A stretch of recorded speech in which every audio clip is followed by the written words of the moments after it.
What would you do if your own family hid you behind a service door at a gala, while you were secretly about to close a $25 million deal with the host I'm Carly? And this is the night I went from invisible sister to untouchable CEO. Let me tell you how one seating arrangement changed everything. They say blood is thicker than water, but what happens when your own family treats you like you're invisible? My name is Carly Myers. I'm 42 and I run Stellar AI Solutions.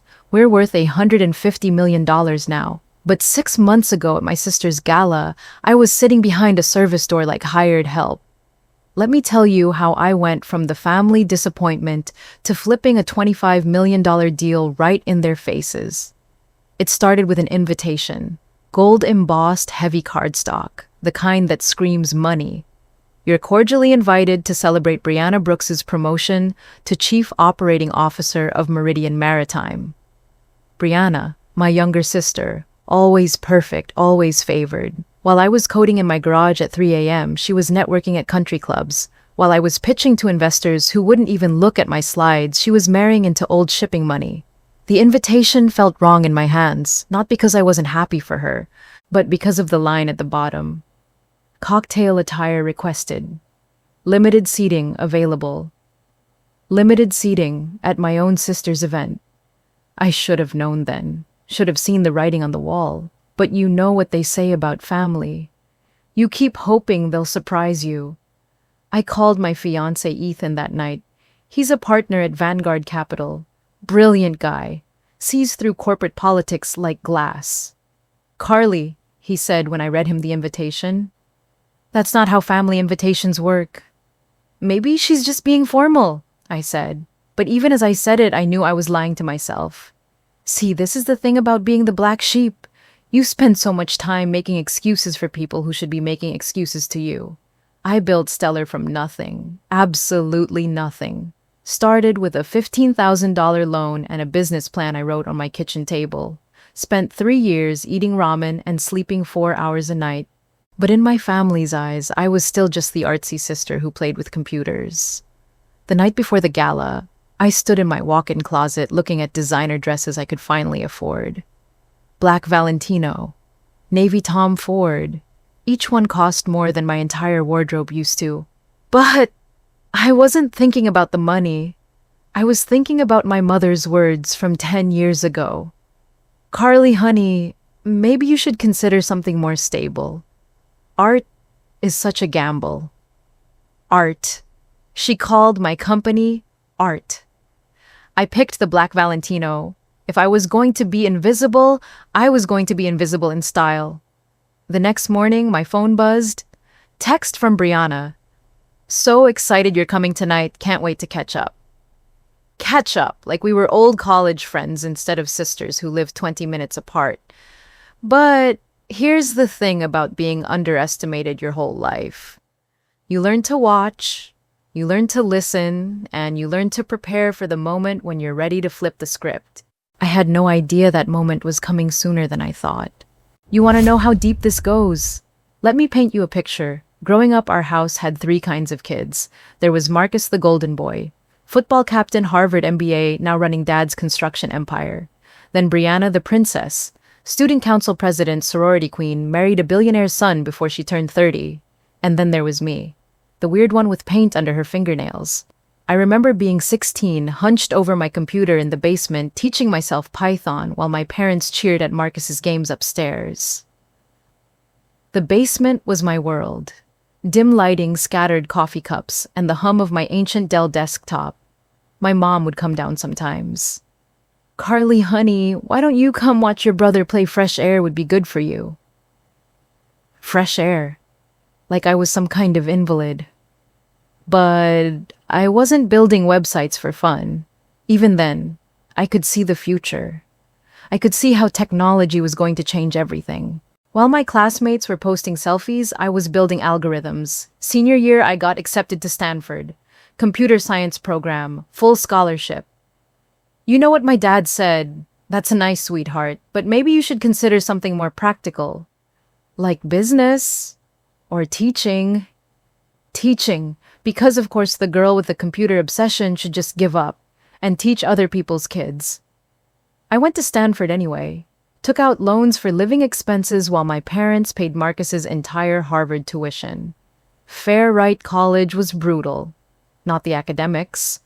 I could code circles around most of my classmates. But the loneliness. Every family weekend, I watched other kids with their proud parents. Mine came once in 4 years. They spent the entire visit asking when I was going to find a nice boyfriend and settle down. I graduated summa cum laude. Did they come to graduation? Marcus had a work thing. Brianna had a wedding to attend. Mom said they'd celebrate when I got home. We never celebrated. After graduation, I moved to a studio apartment in Palo Alto. 600 square feet, no air conditioning, and a Murphy bed that barely worked. But it was mine. I spent my days applying to tech companies. Google, Apple, Facebook. You know what they all said. You're qualified, but we're looking for someone with more leadership experience. Leadership experience. Code for, you don't fit our culture. So I freelanced, built websites for local businesses, fixed computers for college students, saved every penny. Meanwhile, Brianna was posting Instagram photos from her job at a luxury marketing firm. Not because she was qualified, because Dad knew the owner from the country club. Marcus got hired straight into middle management at a Fortune 500 company. Again, family connections. But me, I had to prove myself every single day. 3 years after graduation, I had enough saved to start Stellar.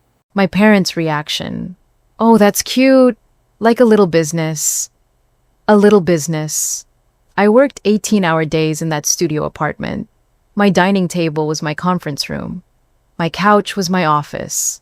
I lived on coffee and determination.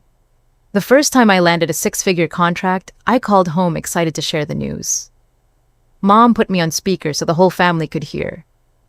That's wonderful, honey, she said. Now maybe you can afford to hire some help. Running a company is so much work for one person. They couldn't even congratulate me without suggesting I wasn't capable of handling success. Year 2, I hired my first employee. Then 3 more. Then 10. We moved into a real office. Nothing fancy, but it had actual conference rooms and a coffee machine that didn't require prayer to function. I called home again. This time with news that we'd just signed with a major retail chain. That's great, Dad said. When are you going to go public? Marcus says that's when you know a business is really successful. Marcus says. The man who'd never started anything in his life was now the expert on my industry. By year 5, Stellar had 50 employees and offices in 3 cities. We were processing AI solutions for companies you've definitely heard of. I was speaking at conferences, getting interviewed by tech magazines. My family's response, "We're so proud of your little hobby." Hobby? But here's what really broke my heart. Last Christmas, we're all sitting around the dinner table. Marcus is talking about his latest promotion. Brianna's showing off her new diamond bracelet. And Mom turns to me and says, "Carly, when are you going to find someone nice and settle down? All this work can't be fulfilling." All this work. The work that employed 50 people. The work that was changing how entire industries operated. The work that had made me financially independent at 38. That's when I realized something. They weren't proud of me despite my success. They were embarrassed by it, because my success meant their golden children weren't so golden after all. And that's the mindset I was walking into that gala with. Part of me still hoping they'd finally see me. The other part already knowing they never would. But I had no idea I was about to stop caring which one it was. The Meridian Estate sits on 40 acres in Greenwich, Connecticut. Old money, the kind of place where the driveways cost more than most people's houses. Ethan picked me up at 7 sharp. He looked incredible in his Tom Ford tux. But more than that, he looked at me like I was the most important person in the room before we'd even arrived. "You ready for this?" he asked as we pulled up to the valet. I wasn't, but I nodded anyway. The entrance was straight out of a movie. Red carpet leading to massive oak doors. String quartet playing something classical and expensive. Women in gowns that cost more than cars, men in tuxedos discussing deals that could buy small countries. And there, greeting guests like she owned the world, was Brianna. She looked perfect. Of course she did. Champagne-colored Eli sob that probably cost $30,000. Hair swept up in some complicated style that took 3 hours and a team of professionals. Diamond earrings that caught the light from every angle. She was everything our parents had always wanted in a daughter. Polished, connected, safe. Carly. She rushed over with arms outstretched, like we were best friends reuniting after years apart. You look absolutely stunning. The hug felt rehearsed, like she'd practiced it in the mirror. Congratulations, I said, and I meant it. Whatever our history, this was her night. KOO of Meridian. That's incredible. Thank you. It's been such a journey. She turned to Ethan with that smile she'd perfected at Cotillion. And you must be the famous venture capitalist I've heard so much about. Famous? Like she'd been talking about us, which we both knew she hadn't. Ethan Patel, he said, shaking her hand. Your sisters told me wonderful things about you. I hadn't, but Ethan was too polite to let that show. Where's Daniel? I asked, looking around for her husband.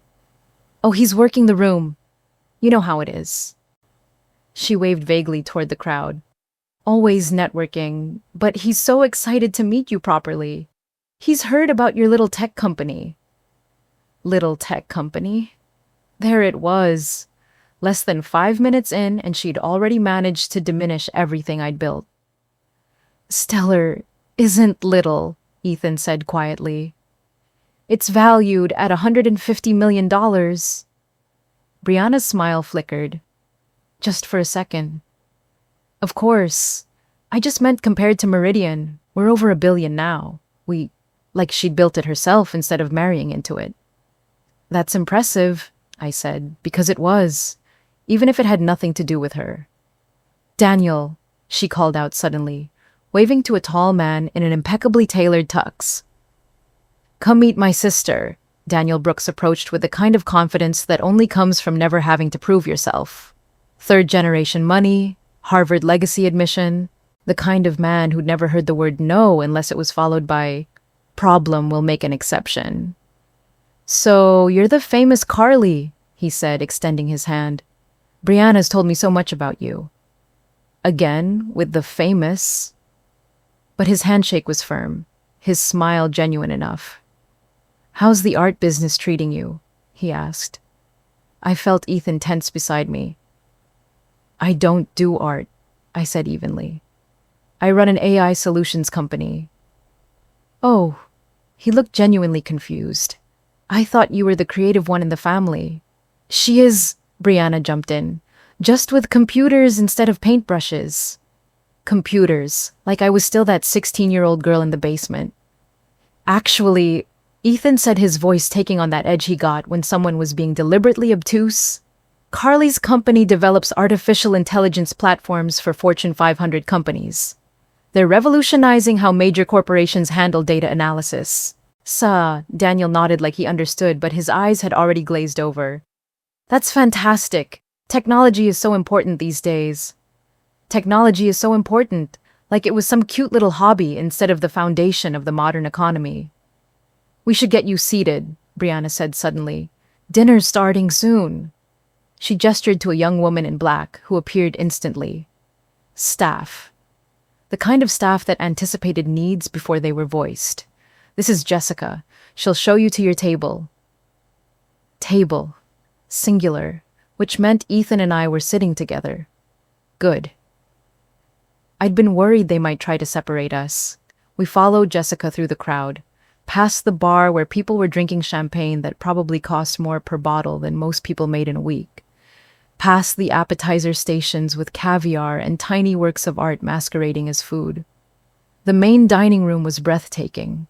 Crystal chandeliers, white linens, centerpieces that looked like they belonged in a museum. And at the front, the head table. Elevated slightly above the rest with the best view of the small stage, where Brianna would presumably give her speech. I assumed we were heading toward one of the tables near the front. Family usually sits close to the honored guest, but Jessica kept walking, past the front tables, past the middle section, toward the back. Excuse me, Ethan said. I think there might be a mistake.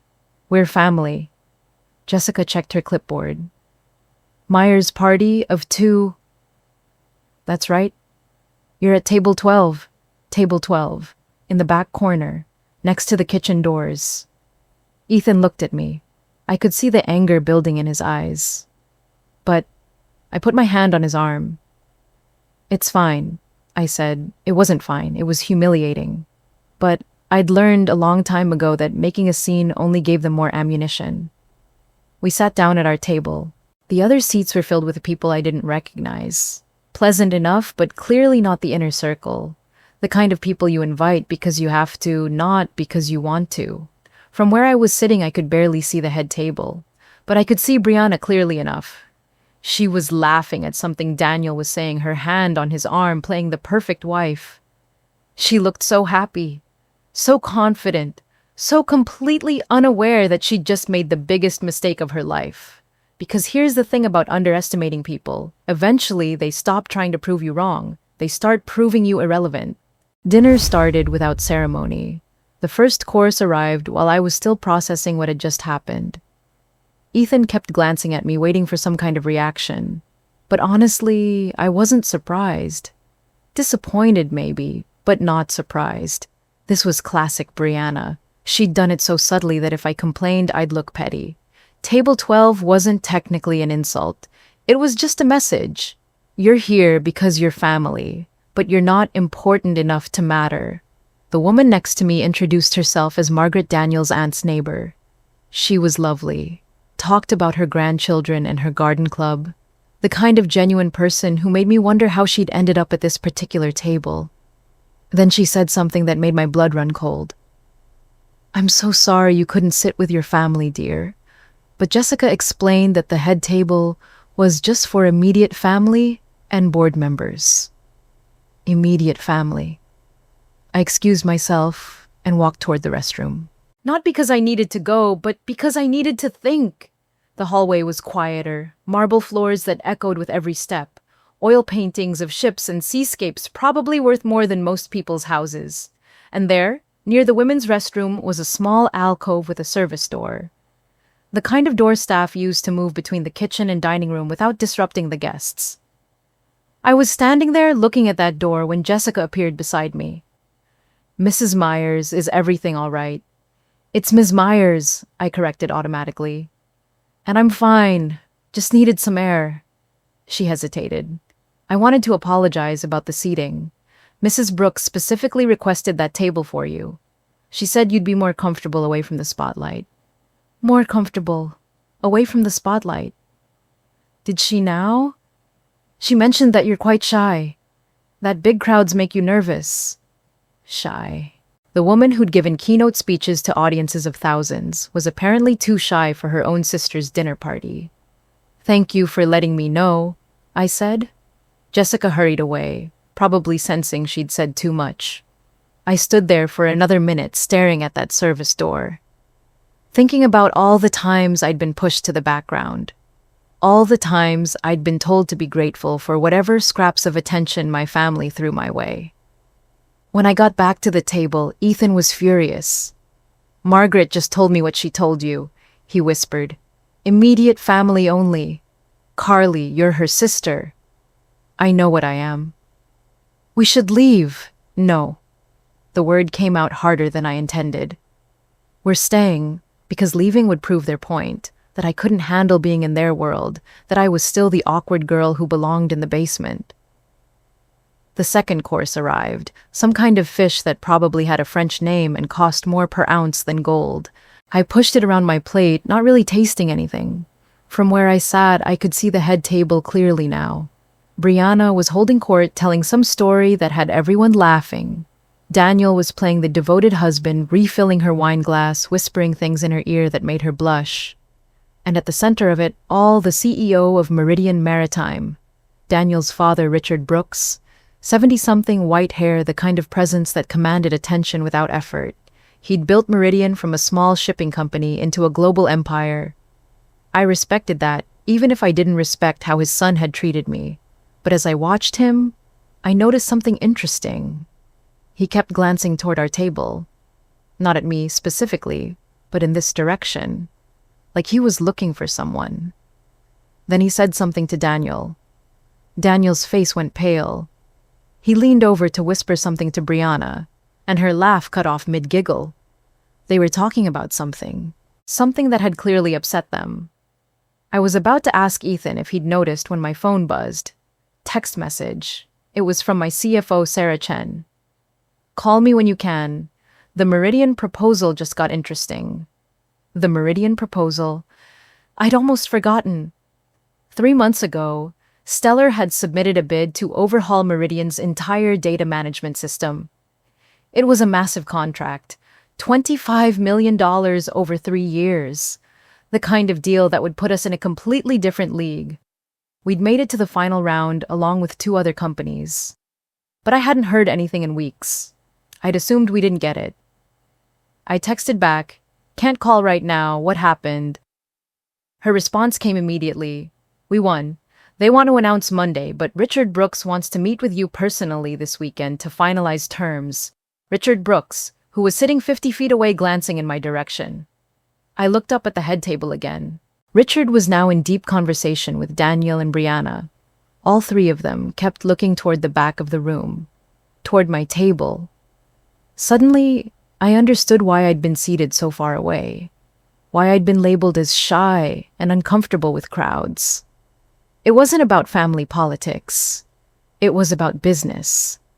Brianna knew about the contract. She knew I was in the running for the biggest deal in Stellar's history. And she deliberately tried to hide me away so her new family wouldn't realize that the artistic sister with a little computer company was about to become their biggest vendor. I felt something shift inside my chest. Not anger, something colder. More focused. Ethan noticed the change immediately. "What is it?" I showed him Sarah's text, watched his eyes widen as he read. $25 million, he whispered. $25 million, I confirmed, and Richard Brooks was looking for me. I stood up, smoothed my dress, and started walking toward the head table. Each step felt deliberate, purposeful. Brianna saw me coming first.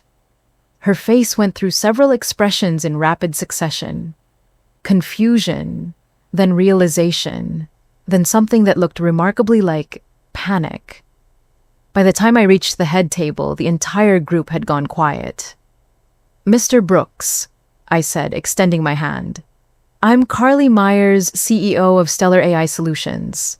I believe you've been looking for me." Richard Brooks stood up immediately. The man was even more imposing up close. 6'3", silver hair, perfectly styled eyes that had closed billion-dollar deals before I was born. But when he shook my hand, his grip was firm and his smile was genuine. "Ms. Myers, I've been hoping to meet you all evening. Your proposal was exceptional." The word exceptional hung in the air like a bomb.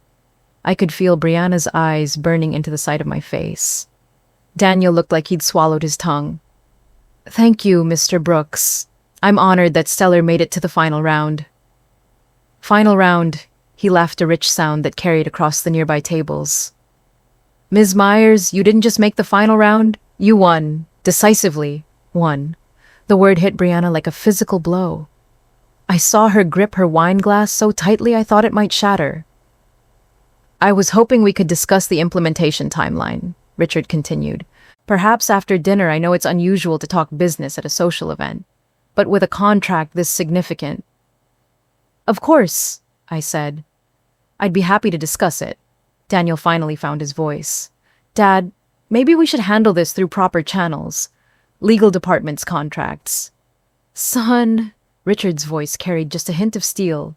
"When you're dealing with a $25 million partnership, you handle it personally." $25 million. He'd said it loud enough for half the head table to hear. Loud enough for everyone to understand exactly what was happening. Brianna's face had gone completely white. She was staring at me like she'd never seen me before. "I had no idea," she whispered. "I'm sure you didn't," I said evenly. Richard looked confused. "You two know each other." Carly is my sister, Brianna said, her voice barely audible. The silence that followed was deafening. Richard looked from Brianna to me and back again. You could actually see him putting the pieces together. Your sister. His voice was flat. The sister who's been sitting at table 12 all evening. Daniel jumped in quickly. It was a seating mix-up. We had no idea. Mix-up. Richard's expression was cooling rapidly. You seated the CEO of our new primary technology partner at table 12. By mistake. Dad, please, let me explain. But Richard had already turned back to me. Ms. Myers, I owe you an apology. This is completely unacceptable. No apology necessary, I said. Though I would appreciate that conversation about implementation. Of course. In fact, why don't you and your guest join us at the head table? We can discuss preliminary details now. The offer hung in the air. Everyone at the table was staring at me, waiting to see what I'd do. This was the moment. The moment when I could either graciously accept and pretend none of this had happened, or... That's very kind, I said. But I'm quite comfortable where I am. Perhaps we could meet in your office Monday morning instead. Richard smiled, actually smiled. I like your style, Ms. Myers. Monday it is. He handed me his business card. Not his assistant's card, his personal card with his direct number. I'll have my people call your people first thing Monday to set up the meeting. Perfect. I turned to leave, then paused and looked back at Brianna. Congratulations again on your promotion, I said. I'm sure you'll do wonderful things as COO. The emphasis on COO was subtle, but unmistakable. A position that would now be reporting regularly to the company that just signed the biggest contract in its history. My company. I walked back to table 12 feeling like I was floating. Behind me, I could hear hushed, urgent conversation erupting at the head table. When I sat down, Ethan was grinning like he'd just won the lottery. That, he said quietly, was the most beautiful thing I've ever seen. Oh, what just happened? Margaret asked, clearly sensing the drama but not understanding it. I just won the biggest contract in my company's history, I said. Oh my goodness, congratulations, dear. How exciting. Exciting, if she only knew. My phone buzzed again. Another text from Sarah. Just got off the phone with their legal team. They want to expedite everything. Contract signing is scheduled for Thursday. This is huge, Carly. Thursday, 3 days away. I looked up toward the head table again. Brianna was leaning close to Daniel, speaking rapidly. He was shaking his head, looking miserable. Richard had moved on to other conversations, but I caught him glancing in my direction once or twice. The rest of dinner passed in a blur. I barely tasted the main course or dessert. My mind was racing, planning next steps, thinking through implementation strategies. But more than that, I was processing what had just happened on a personal level. For 32 years, I'd been the afterthought sister. The one who didn't quite fit. The one who got seated at table 12. And in the span of 5 minutes, that had completely reversed. Now, Brianna was the one scrambling to make sense of a situation she couldn't control. Daniel was the one trying to manage his father's disappointment. And I was the one holding all the cards. It should have felt like victory, and part of it did. But mostly, it just felt sad. Because this is what it had taken. A $25 million contract. External validation from someone with more power than my family. I'd never just been enough on my own. As the evening wound down, and people started moving toward the after-dinner reception, I realized something important.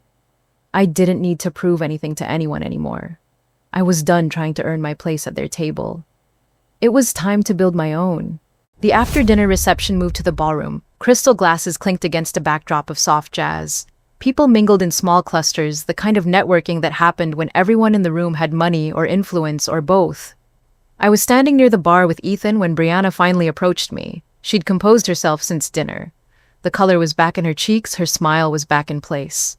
But her eyes were different, calculating. Carly, could I speak with you privately? Of course. She led me to a quiet corner near the French doors that opened onto the garden, far enough from the crowd that we wouldn't be overheard. I had no idea about the contract, she began. I know. If I had known, obviously, the seating would have been different. Would it? She blinked. Of course it would. You're my sister. I'm your sister, regardless of whether I have a contract with your husband's company.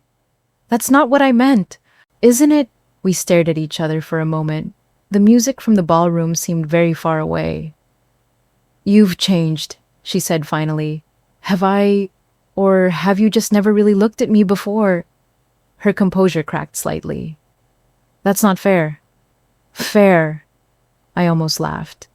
Brianna, you told the staff I was shy and couldn't handle crowds. You had me seated next to the kitchen doors. You introduced my company as Little to your husband. What part of that was fair? I was trying to protect you. From what? From this world. From people who might take advantage of you. People like your husband. She flinched. Daniel's a good man. I'm sure he is, but he assumed I was an artist because that's what you told him. He had no idea what my company actually does because you never bothered to find out. I know what you do. Do you? What does Stellar AI Solutions specialize in? Silence, artificial intelligence platforms for data analysis, I continued. We help Fortune 500 companies process and interpret massive data sets. We've revolutionized inventory management for 3 major retail chains. We've saved our clients a combined $200 million in operational costs over the past 2 years. Her eyes were wide now. But you wouldn't know that, I said, because you've never asked? In 8 years, you've never once asked me about my work beyond, how's the computer thing going? I didn't know it was so successful, important, valuable. She nodded miserably. Here's what I don't understand, Brianna. Why does it matter? Why does my success only become relevant when it intersects with your world? It doesn't. Then why am I sitting at table 12? She didn't have an answer for that. Carly, a voice called from across the ballroom. We both turned to see Richard Brooks approaching with Daniel trailing behind him, looking uncomfortable. Mr. Brooks, I said as he reached us. I wanted to apologize again for this evening's confusion, and to tell you how impressed I am with your company's work. Thank you. I've been doing some research since our conversation. Stellar's client portfolio is remarkable. The Patterson Industries contract alone must have been incredibly complex. It was, but that's what we do. We solve complex problems. He nodded appreciatively. That's exactly what we need. Meridian's data infrastructure is, let's call it outdated. We've been looking for the right partner to help us modernize. Your proposal was exactly what we were hoping to see. Daniel cleared his throat. Dad, maybe we should discuss the details in a more formal setting. Nonsense. Sometimes the best business gets done at parties. Richard turned back to me. I understand you and Brianna are sisters. We are. How wonderful. It's always nice when business relationships have personal connections. Is it? I asked. He looked surprised by the question. Of course.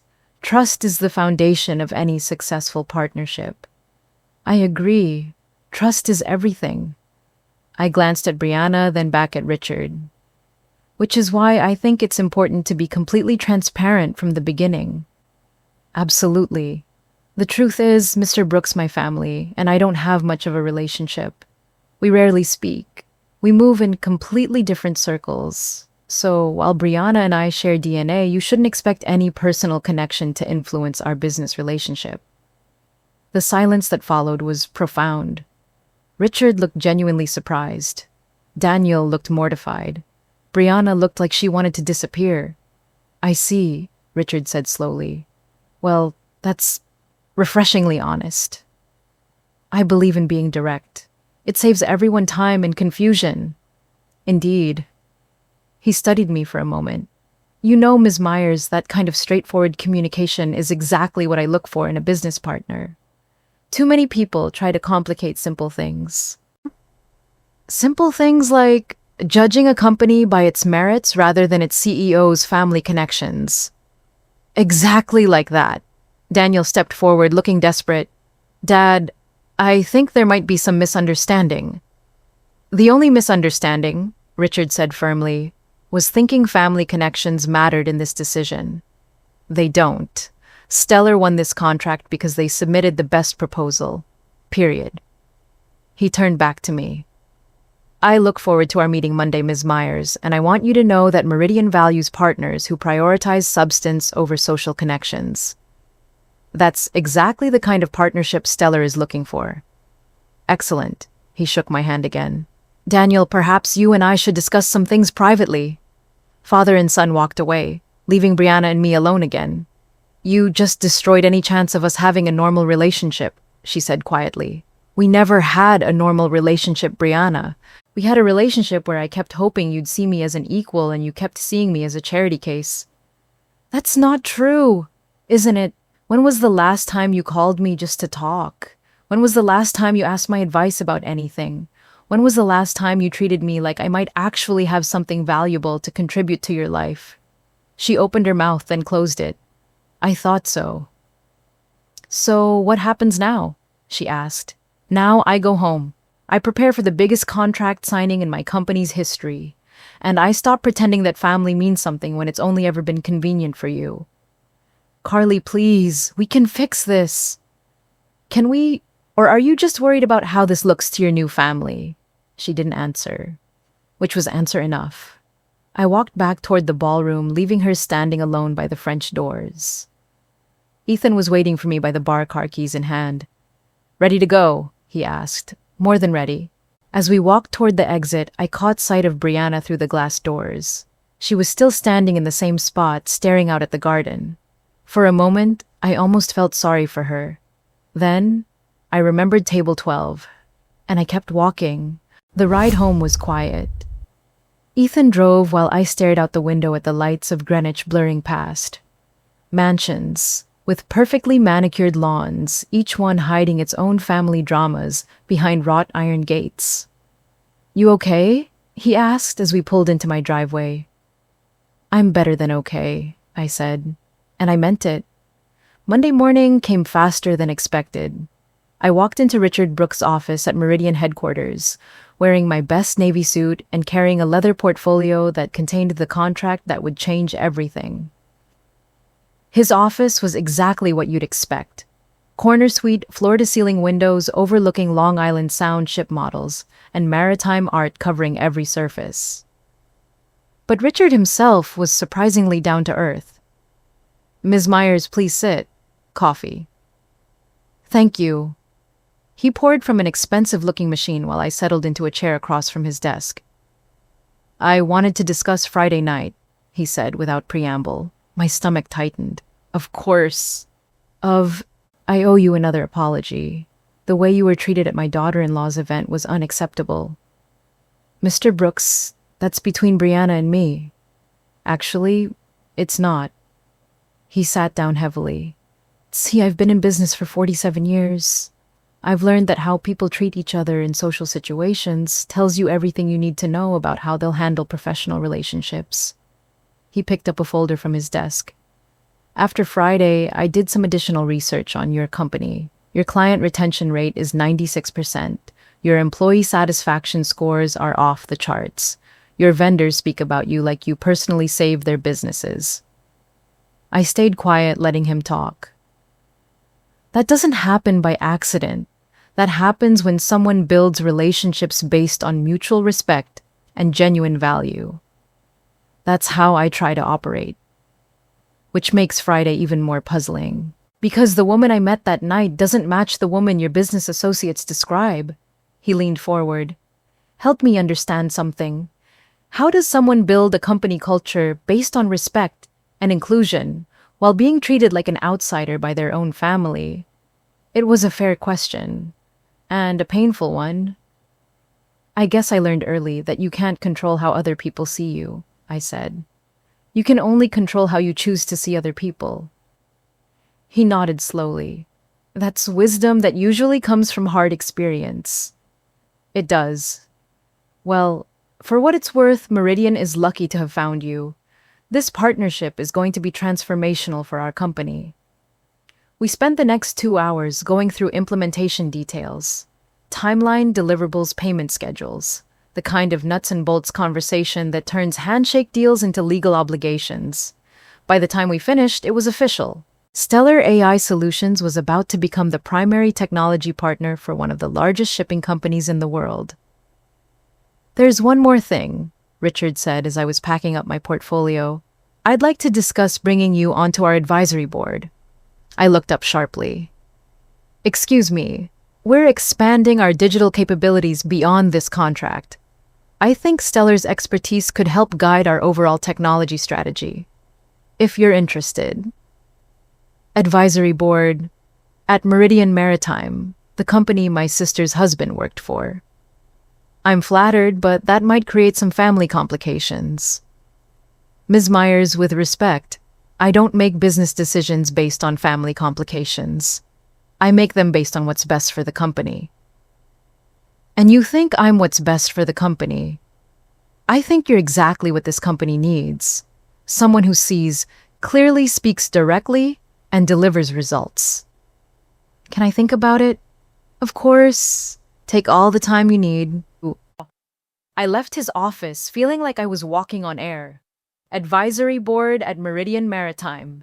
It would mean quarterly meetings, strategic planning sessions, direct influence over $1 billion company's technology roadmap. It would also mean sitting across a conference table from Daniel on a regular basis. The irony wasn't lost on me. My phone rang as I was getting into my car. "Brianna." I almost didn't answer, but curiosity won. "Hello, Brianna." "Carly, I heard about the board position." News traveled fast in their circles. "I haven't accepted it yet." "Are you going to—" "I'm considering it." Long pause. "Would it be weird, working with Daniel?" "Why would it be weird? We're both professionals." "I mean, because of everything that happened." "You mean because of how he treated me before he knew I was worth $25 million to his company?" Silence. "Carly, I've been thinking about what you said Friday night. And you're right. I never asked about your work. I never really tried to understand what you'd built." "No, you didn't." "I'm sorry."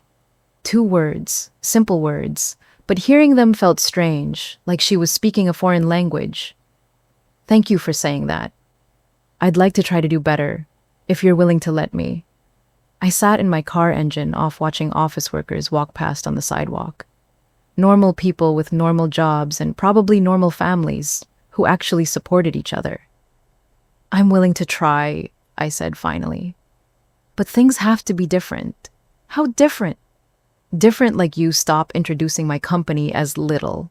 Different like you stop making decisions about what I can and can't handle. Different like you start treating me like an equal instead of a charity case." "Okay." "And different like you acknowledge that I've built something meaningful whether it fits into your world or not." "I can do that." "Can you?" "Because I'm not going to keep setting myself up for disappointment." "I understand." "Do you?" "Because the next time we're at a family event, I expect to be treated like family, not hidden away because my success makes other people uncomfortable." "That won't happen again." "It better not, because I'm done sitting at table 12. We hung up without saying goodbye, which felt appropriate. A month later, I accepted the advisory board position at Meridian Maritime. The first meeting was exactly as awkward as you'd expect. Daniel was polite, but clearly uncomfortable. Richard was professional and focused, and I was exactly where I belonged, at the head of the table.